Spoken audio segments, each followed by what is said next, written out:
Our next speaker is a candidate, independent candidate from South Brisbane, and he's also an author of a book called Game of Mates, which is rather pertinent to our situation.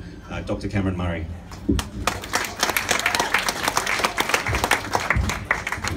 All right, thanks everyone for having me. That is the book. Just so you know what to look for when you Google it.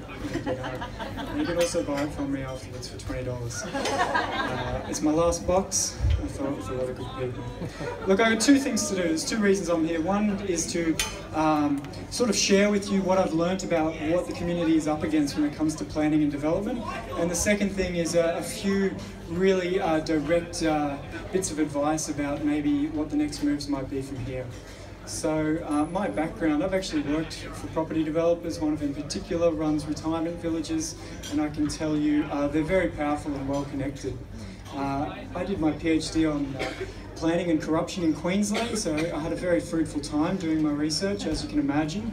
And I just want to share with you how this all fits together in Queensland.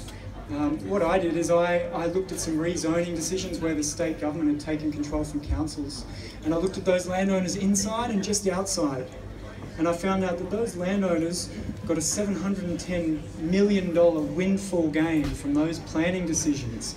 And I thought, how do we predict who wins and who loses in this game? So I looked at the political donations, I looked at the lobbyists, I looked at the corporate records and who was related to who. I looked at the records of former members of parliament, and it turns out that lobbyists in Queensland have a 100% success rate at getting their mates' land rezoned no matter what the community says.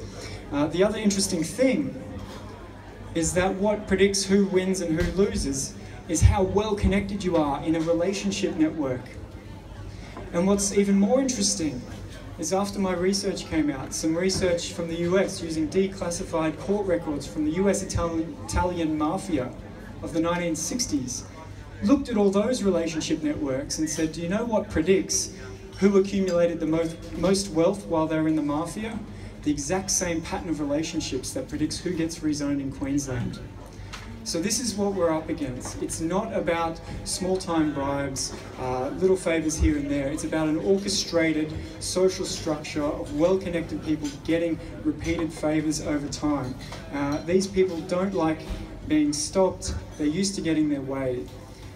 So in my book I talk a lot more about this, but for you guys, I think what's interesting is you need to think about this battle not of, oh, if only everyone did the right thing, if only I could tell them how beneficial it was. Nobody cares.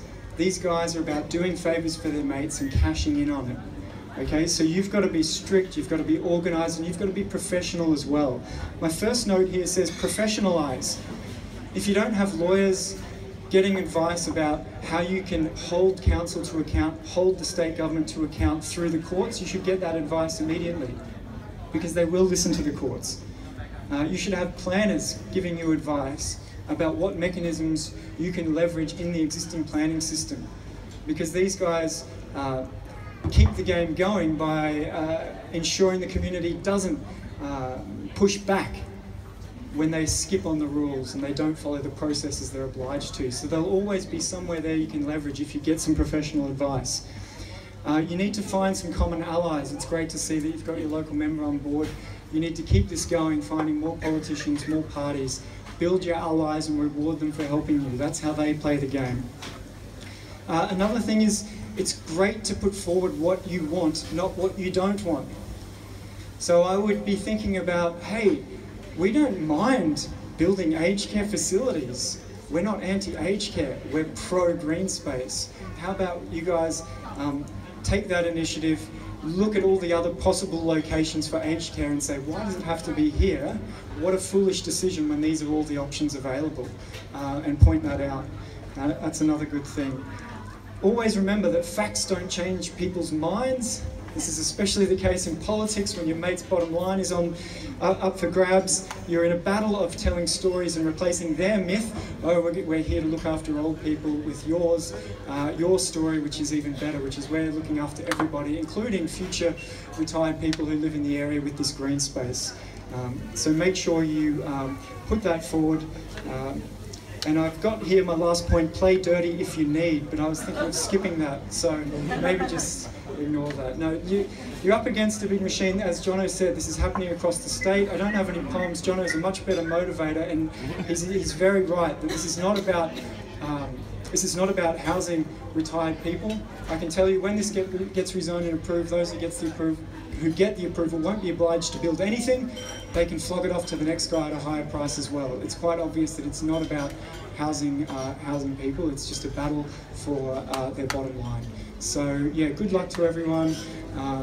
That's what you're up against, and thanks for having me.